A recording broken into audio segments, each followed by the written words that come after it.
Start करने वाले हैं इकोनॉमिक्स का एक chapter, aggregate demand and aggregate supply. I hope कि इस चैप्टर से आप लोगों को काफ़ी अच्छे मार्क्स एग्जाम में आएंगे, क्योंकि काफ़ी इंपॉर्टेंट चैप्टर है। देखो, हम लोगों ने चैप्टर नंबर 2 जो था नेशनल इनकम, उसमें कहीं ना कहीं ये पढ़ा था नेशनल इनकम, कि ये नेशनल इनकम चैप्टर जो है वो आपको इंडिकेट करता है कि आप टू सेक्टर इकोनॉमी, मतलब कि हाउस होल्ड और फर्म से बिलोंग करते हो, क्योंकि हमारा जो सिलेबस है उसमें टू सेक्टर ही आपको पढ़ना है।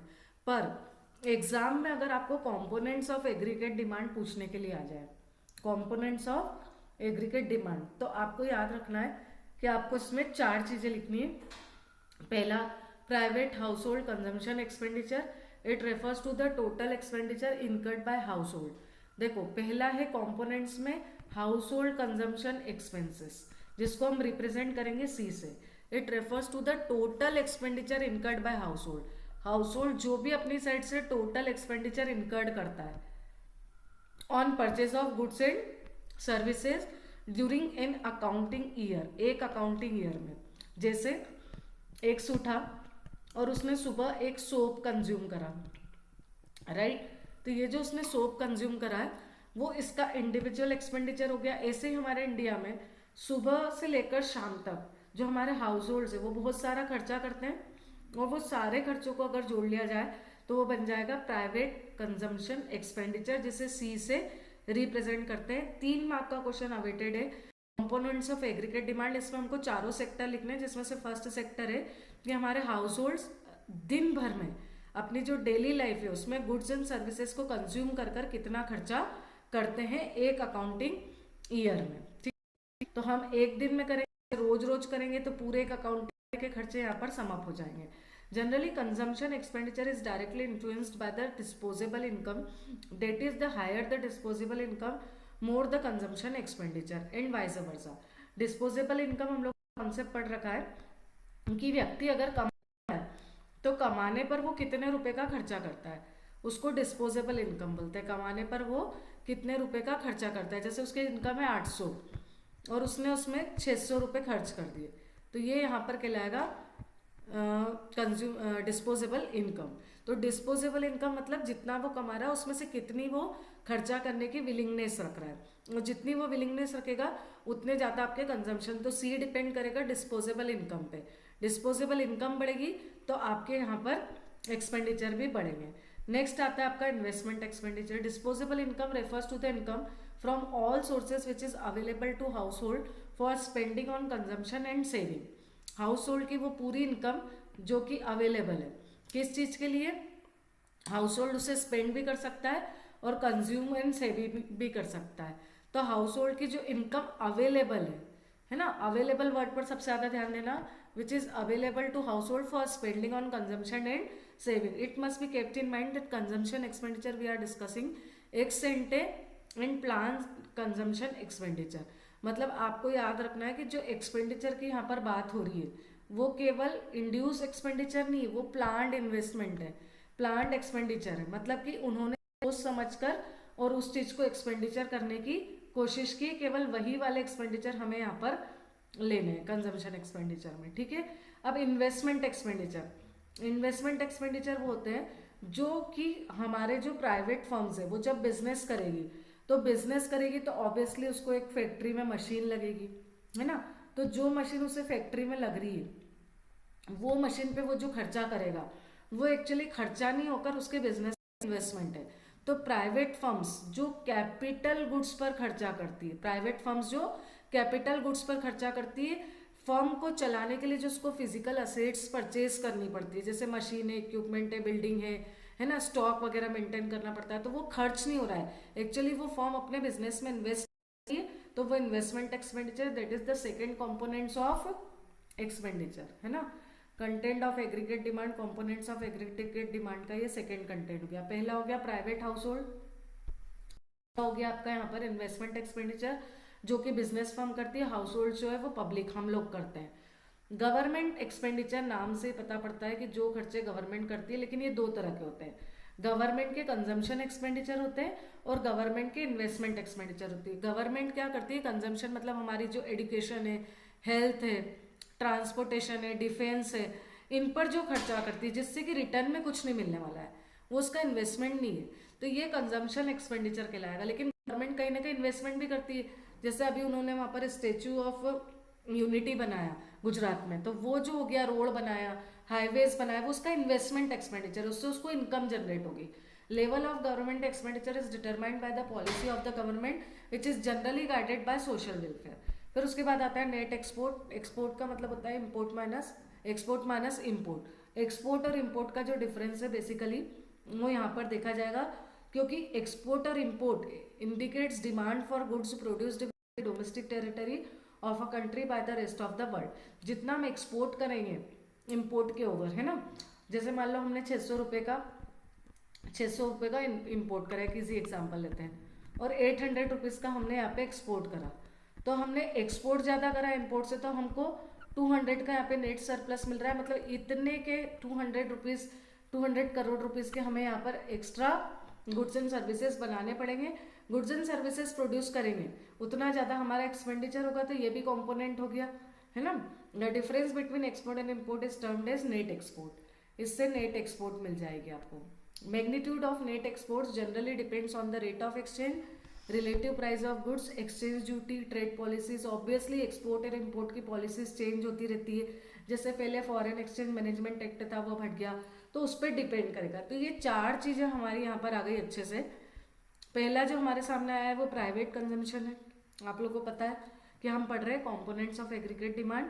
फर्स्ट आप लर्न करते जाओ मेरे साथ साथ, प्राइवेट कंजम्पशन एक्सपेंडिचर मतलब जो हाउस होल्ड कंज्यूम करते हैं एक अकाउंटिंग ईयर में गुड्स एंड सर्विसेज पर, ठीक है, incurred by the house hold purchases of goods and services in accounting year. दूसरा जो हमारा आता है वो खर्चा होता है हमारा फर्म, जो हमारी इन्वेस्टिंग फर्म्स होती है, जो बिजनेस क्लास के लोग होते हैं, वो इन्वेस्टमेंट करते हैं कैपिटल गुड्स पे, मशीन खरीदने में, बिल्डिंग में, वो सब। और गवर्नमेंट के 2 तरह के आपको याद रखने हैं। गवर्नमेंट एक तो कंजम्पशन एक्सपेंडिचर करती है और एक इन्वेस्टमेंट एक्सपेंडिचर करती है, वो आपको याद रखना। फिर आता है हमारा net export, export minus import. इसके लिए हमें गुड्स एंड सर्विसेज प्रोड्यूस करनी पड़ती है जिस पर हम एक्सपेंडिचर करते हैं। और यहाँ पर हमारी ये चारों कंपोनेंट्स देखो, प्राइवेट कंजम्पशन एक्सपेंडिचर जो हाउस होल्ड करती है उसको यहाँ पे रिप्रेजेंट करा है इन्होंने सी से, इन्वेस्टमेंट को रिप्रेजेंट करा है आई से, गवर्नमेंट के जी होगा, और एक्स माइनस एम मतलब नेट एक्सपोर्ट वो यहाँ पर आ जाएगा। तो ये कंपोनेंट्स और डिटर्मिनेंट्स ऑफ कंजम्पशन यहाँ पर एडी के चारों आपको एग्जाम में लिखकर आने कंपोनेंट्स पूछे तो। लेकिन एग्रीगेट डिमांड जो हमें पढ़नी इक्वेशन फॉर्म में, वो केवल 2 सेक्टर मॉडल पढ़नी है, दैट इज C+I, है ना, C+I। Since the determination of income employment is to be studied in the context of the 2 sector model. हमने पढ़ा है कि इनकम और एम्प्लॉयमेंट हम जो है हाउस होल्ड और फर्म के रेफरेंस में ही पढ़ा है पिछले चैप्टर में, तो हमें वही याद रखना है। फिर उसके बाद discussed in the detail. So even though AD is 4 components, हमें ये अज्यूम करके चलना है कि हम क्लोज्ड इकोनॉमी का पार्ट है और हम इसमें 2 ही कंटेंट लेकर चलेंगे। एक तो कंपोनेंट है हमारा कंजम्पशन और दूसरा है investment, consumption by household and investment by business firms. बस हमारे 2 ही कंपोनेंट्स को ध्यान में रखकर हमें ये पूरा चैप्टर पढ़ना है। तो एडी अप्रोच बोलती है कि AD is equals to C+I, consumption plus investment. AD depends on the level of income. AD हमेशा किस पे डिपेंड करती है, लेवल ऑफ इनकम पर, इकोनॉमी में डिपेंड करती है। Generally there exist positive relationship. Obviously जैसे जैसे इनकम बढ़ेगी वैसे वैसे क्या होगा, डिमांड बढ़ेगी गुड्स एंड सर्विसेज की, लोग कंज्यूम करेंगे तो डिमांड तो बढ़नी है, ठीक है। अब एडी ऑल्सो राइजेस, अगर हमारी इनकम बढ़ी तो एडी भी बढ़ेगी। तो यहाँ कहीं साइड में नोट कर लेना कि इनकम के बढ़ने पर हमारा एग्रीगेट डिमांड ऑफ गुड्स भी बढ़ेगा, क्योंकि लोगों का कंजम्पशन बढ़ जाएगा। अब यहाँ पर देखो बेटा, हमें इस चैप्टर को पढ़ने के लिए सबसे इजी तरीका ये रखना है कि हमें इनकम हमेशा 100 के डिफरेंस में लेनी है और कंजम्पशन हमेशा 80 के डिफरेंस में लेना है। तो हमने इनकम ले ली वाई 0, 100, 200, 300, 400, 500 और 600, और कंजम्पशन हमें हमेशा 80 के डिफरेंस में लेना है, राइट। तो 40, 120, 520 ऑनवर्ड्स। अब बताओ, अगर कोई व्यक्ति 0 रुपीज कमाता है, तो ये सबसे पहला कॉन्सेप्ट इस चैप्टर का, तो वो 40 रुपीज कंज्यूम कर रहा है। इसका मतलब हम ये बताना चाहते हैं यहाँ पर कि अगर कोई व्यक्ति का इनकम भले ही 0 तो भी उसका कंजम्पशन कुछ ना कुछ तो होगा। Even the 0 level income consumption is 40, तो कंजम्पशन हमेशा जीरो लेवल इनकम पर भी होगा ही होगा, चाहे हमारे पास इनकम नहीं हो तो भी व्यक्ति खाने पीने पे तो खर्चा करेगा ना, खाने पीने पे तो खर्चा करेगा, इसलिए जीरो लेवल इनकम पर भी व्यक्ति कुछ ना कुछ कंज्यूम करता है। और इन्वेस्टमेंट कितना है उसका, यहाँ पर हमने इन्वेस्टमेंट जो लेवल ऑफ इनकम पर डिपेंड नहीं करता है उसे यहाँ पर लेना है, ये इसका अजम्पशन है। तो हम सारा इजी करने के लिए 20 ले रहे हैं, जो लेवल ऑफ इनकम के बढ़ने पर भी जो हमारा है वो इफेक्ट नहीं हो रहा है। तो अगर व्यक्ति ने 0 रुपीज कमाया और 40 रुपीज उसका कंजम्पशन है और 20 रुपीज उसका इन्वेस्टमेंट है, तो ADC प्लस आई अगेन कितना हो गया 60। ऐसे ही हम आगे बढ़ते रहे कि व्यक्ति ने 0 रुपये कमाया और 120 रुपीज का कंजम्पशन करा है, समझ में आ रही बात। तो इन्वेस्टमेंट कितना हो गया 20 का और ये कितना हो गया 140। ये बात अलग है कि 100 रुपीज इनकम पर व्यक्ति अगर 120 का कंजम्पशन करेगा तो एक्चुअली मैडम हमारे पास इनकम तो है नहीं, तो वो कंज्यूम कहाँ से कर रहा है, आप ये क्वेश्चन रेस कर सकते हो, जो कि एक लीगल क्वेश्चन है। आप बेटा यहाँ पर ध्यान दो कि अगर हमें खाने पीने के लिए कुछ अमाउंट चाहिए, जैसे कोविड में हुआ था, तो हमारे पास भले बहुत से लोगों के इंडिया में इनकम जीरो थी, तो उन लोगों ने बोरो करा या अपनी सेविंग्स को डिस सेविंग्स में कन्वर्ट करा, पर कंजम्पशन तो करा ना। तो यहाँ पर जो ये एक्स्ट्रा इनकम हो रही है 120 के कारण, वो बाद में पढ़ेंगे हम सेविंग्स पे क्या इफेक्ट आता है। तो एक्चुअली ये 120 क्यों हो रहा है, क्योंकि व्यक्ति अपनी इनकम में से ये जो माइनस कर रहा है वो डिस सेविंग्स कर रहा है, ठीक है। तो आप ऐसा मत सोचना कि इनकम तो 100 की, खर्च 120 कर रहा है और इन्वेस्टमेंट भी कर रहा है। फिर एक दूसरा क्वेश्चन यहाँ पे रेज होता है बच्चों का कि मैडम ऐसा क्यों होता है कि ये जो इन्वेस्टमेंट है, ये इन्वेस्टमेंट 2020 कर रहा है, तो जीरो लेवल इनकम पर इन्वेस्टमेंट की क्या जरूरत है, इनकम अगर है ही नहीं तो व्यक्ति इन्वेस्ट क्यों करेगा। चलो कंजम्पशन की तो फिर भी बात समझ में आती है। तो बेटा ये वो इन्वेस्टमेंट है जो व्यक्ति ने कर तो दिए थे, लेकिन अगर उसकी इनकम जीरो हो गई तो भी उसको कंटिन्यू करना है। For example LIC premium, Covid के टाइम पर व्यक्ति की इनकम नहीं थी, पर उसको कंजम्पशन जो उसने इन्वेस्टमेंट की उसकी किस्त तो देनी है, जैसे कहीं से लोन ले लिया तो उसके पैसे तो उसे भरने ही है। तो AD जो है हमारा C+I यहाँ पर टेबल के थ्रू पूरा बन जाएगा। देखो यहाँ पर ऑब्जर्वेशन, कंजम्पशन बढ़ता जा रहा है, इन्वेस्टमेंट 20 है, AD C+I हमने निकाल लिया। अब हमें 3-4 चीजें इस ग्राफ के थ्रू समझनी है। पहली चीज समझो, पहली चीज आपको बोल रहे हैं कि आपके पास है X एक्सेस और Y एक्सेस, राइट। X पर आपने इनकम ले ली है ना, और Y पर आपने AD is equal to expenditure in rupees और करोड़ ले लिए है ना। अब यहाँ पर याद रखना ये आपका 0 पॉइंट है, जहां मैंने ब्लू करा है, आपको ऐसे ही ड्राफ्ट करना है। हमेशा याद रखना कि यहाँ पर जो आपका कंजम्पशन कर्व है ना, ये कंजम्पशन कर्व ये वाला, ये हमेशा 0 के थोड़े ऊपर से स्टार्ट होगा, क्योंकि जीरो लेवल इनकम पर भी व्यक्ति कुछ ना कुछ कंज्यूम कर रहा है। तो जो ये वाला पोर्शन है, ये जो यहाँ पर शो हो रहा है, इसे हम C बार बोलेंगे। क्या बोलेंगे हम इसे, ऑटोनोमस कंजम्पशन, जो कि जीरो लेवल इनकम पर भी व्यक्ति को कंज्यूम करना ही पड़ता है। और इन्वेस्टमेंट हमने बोला कि लेवल ऑफ इनकम पे डिपेंड नहीं करेगा, भले ही व्यक्ति की इनकम कितनी भी बढ़ती जाए, देखो ये इनकम बढ़ती जा रही है पर इन्वेस्टमेंट हम इतना ही कर रहे हैं 20, तो ये हमेशा X एक्सेस के पैरेलल होगा, क्योंकि लेवल ऑफ इनकम पर ये डिपेंड नहीं कर रहा है, इसलिए हमेशा 20 होने के कारण X एक्सेस के पैरेलल रहेगा।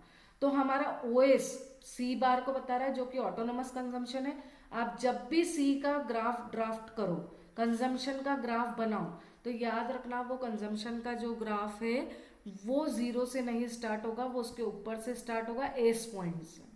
C ग्राफ ऐसा जाएगा, क्योंकि जैसे जैसे कंजम्पशन बढ़ता है व्यक्ति की इनकम बढ़ती है, वैसे वैसे कंजम्पशन भी बढ़ता है, इसलिए पॉजिटिव रिलेशन अपवर्ड, ठीक है। फिर T पर आ गया हम, ये कौन सा है, AD का है। देखो AD में आपका इन्वेस्टमेंट भी है और आपका C भी है, क्योंकि AD इक्वल्स टू C+I, तो इसलिए AD का जो ग्राफ है वो C के एकदम पैरेलल आपको इस लाइन पर बनाकर आना है, और यहाँ पर लिख देना AD इक्वल्स टू C+I। तो ये आपकी AD अप्रोच हो गई, जो कि C+I को शो करती है। टेबल में आपको फिर से बता दूं, Y में आपको 100 के डिफरेंसेस लेने हैं, और कंजम्पशन इजी करने के लिए आपको 80 का डिफरेंस माइंड में रखना है। इन्वेस्टमेंट आपको यहाँ पर करने हैं जो कि लेवल ऑफ इनकम पर डिपेंड नहीं करते हैं, इसलिए 20 हमने कॉन्स्टेंटली ले लिए, और फिर आपको ये ग्राफ प्लॉट करना है, ठीक है। ये आपको ग्राफ का पूरा डिस्क्रिप्शन देना है जो मैंने आपको समझाया।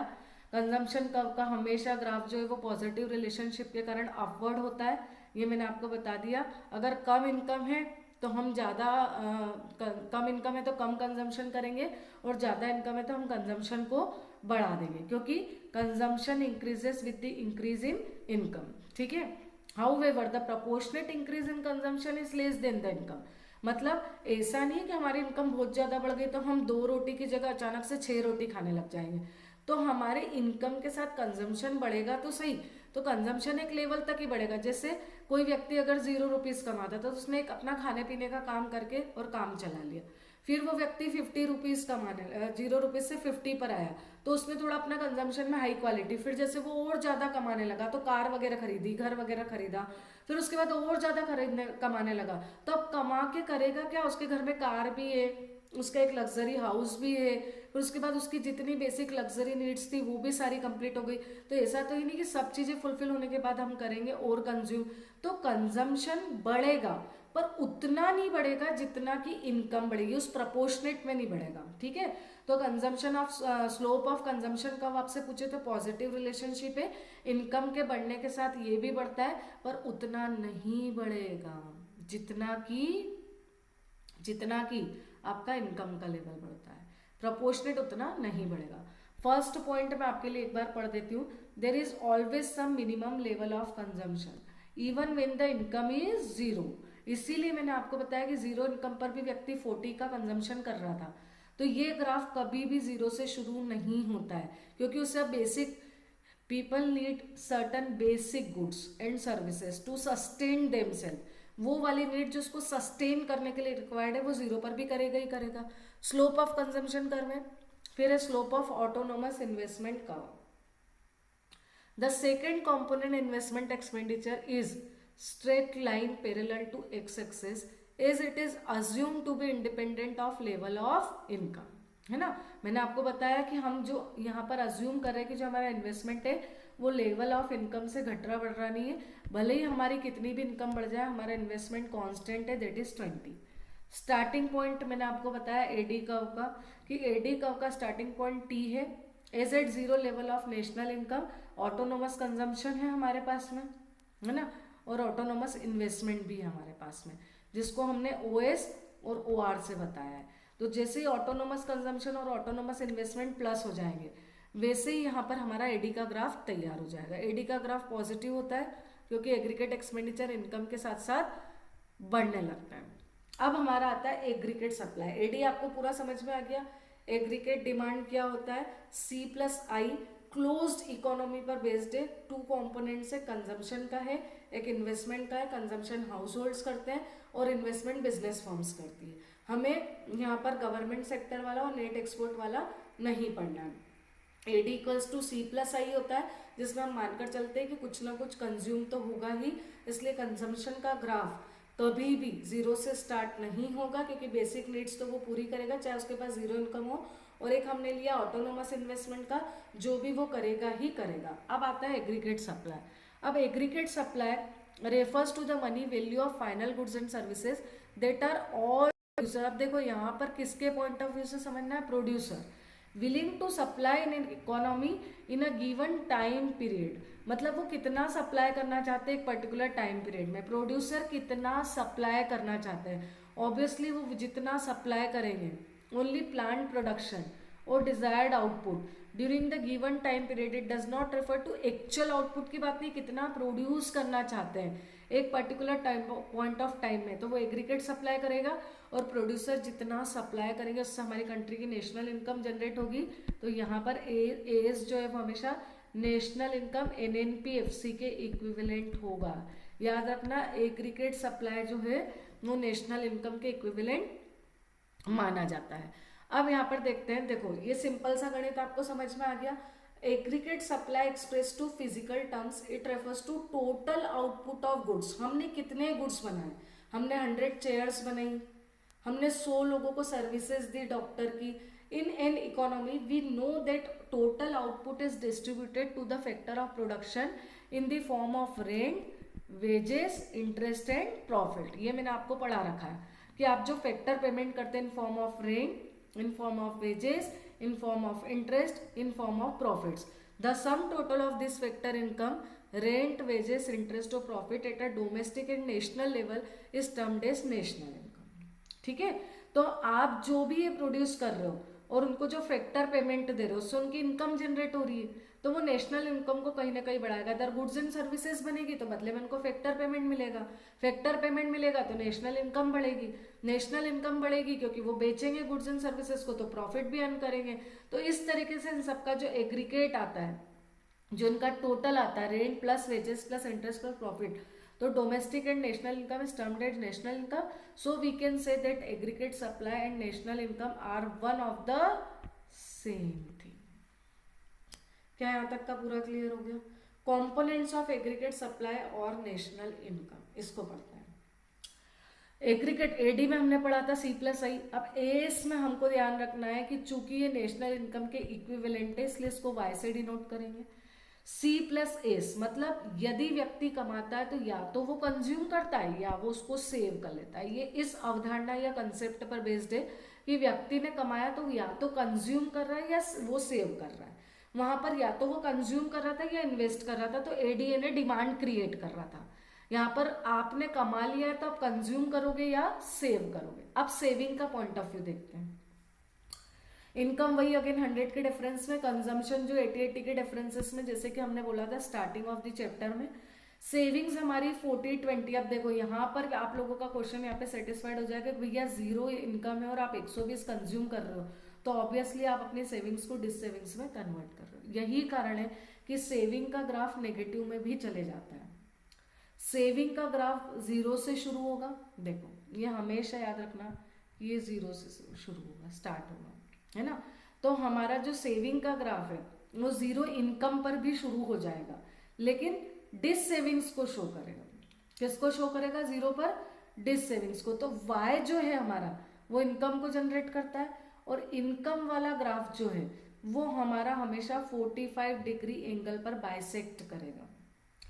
क्यों करेगा? क्योंकि उसका रीजन है, यहां पर देखो जितनी हम इनकम कमा रहे हैं, राइट, उतना ही हमारा एएस है, मतलब 1:1 के प्रोपोर्शन में हम चल रहे हैं। यहाँ पर हमने 200 कमाया तो हम 200 ही एग्रीगेट सप्लाई। इसका मतलब कि हम अपनी पर्टिकुलर इनकम को इक्वली क्या कर रहे हैं? 1:1 में डिवाइड कर रहे हैं।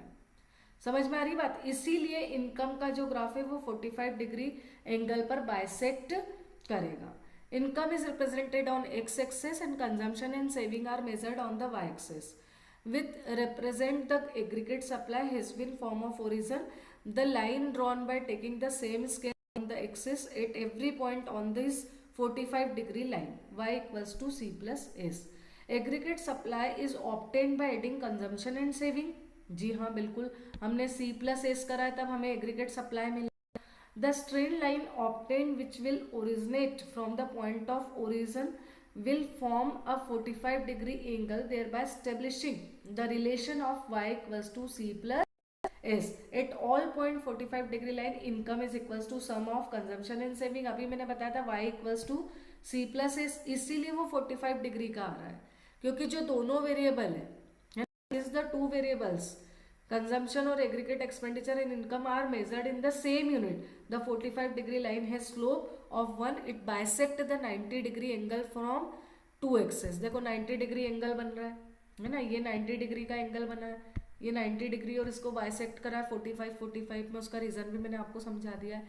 Consumption function propensity to consume. Next concept देखो, हमने एडी कंप्लीट कर लिया, हमने एएस कंप्लीट कर लिया। एएस मतलब एग्रीगेट सप्लाई, इसका मतलब होता है सी प्लस एस, मतलब या तो व्यक्ति कंज्यूम करता है या व्यक्ति सेव करता है। एडी का मतलब होता है एग्रीगेट डिमांड, एग्रीगेट डिमांड मतलब व्यक्ति कंज्यूम भी करेगा इन्वेस्ट भी करेगा। थर्ड कॉन्सेप्ट जो यहाँ पर है वो है consumption function propensity to consume. क्या है ये? Propensity to consume. ये हम थर्ड कॉन्सेप्ट यहाँ पर डील कर रहे हैं।